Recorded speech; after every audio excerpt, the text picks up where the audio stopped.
To recover deleted WhatsApp messages, you can try these steps. 1. Uninstall WhatsApp from your Android phone or iPhone.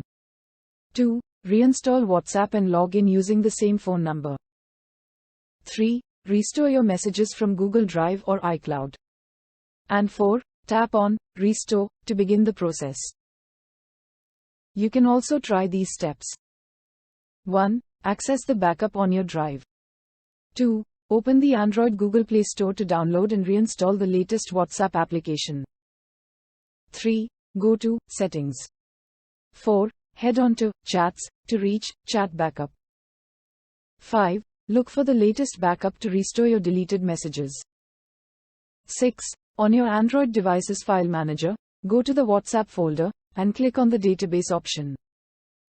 And 7. Verify your number. You can also use the desktop tool Mobile Trans to recover deleted WhatsApp messages.